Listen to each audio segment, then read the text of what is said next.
আজকের ঘোরাফেরা তো অনেক হলো। মা দেখো কত সুন্দর লাল টুকটুকে ফল। চল তো রাজু গিয়ে দেখি। ভাই এই ফলগুলোর দাম কত? এগুলো 500 টাকা কেজি। আচ্ছা রাজু একটা ফল খেয়ে দেখতো, খেতে কেমন? আচ্ছা মা ঠিক আছে, তাড়াতাড়ি তুমি এই ফলের চোষাটা ছিল আমাকে দাও, আমি খাবো। মা এই ফলটা তো আসলে অনেক সুস্বাদু।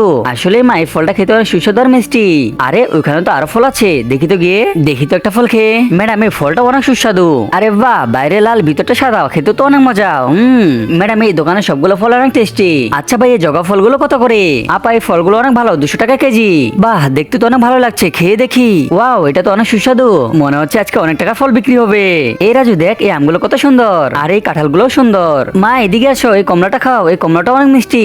আরে রাজু সত্যি তো এই কমলাটা অনেক মিষ্টি। এরপর রাজু আর তারা সবাই মিলে কি করলো? একজন মা কতটা আপনার যাদের মা নেই তাদেরকে জিজ্ঞাসা করো। তাই আজকে দেখি এই প্রাণীপ্রিয় মায়ের জন্য কজন লাইক সাবস্ক্রাইব করে দেয়। আর যারা মাকে ভালোবাসে না তারা এই ভিডিও থেকে দয়া করে দূরে থাকো। এই যে দোকানদার ভাইয়া, আপনাদের ফলগুলো অনেক মিষ্টি, আমরা এখন আসি। আরে আপা আপনারা তো একটা ফলও কিনলেন না, শুধু খেয়েই গেলেন। ব্যবসা তো পুরো লালবাতি জ্বালিয়ে দিল।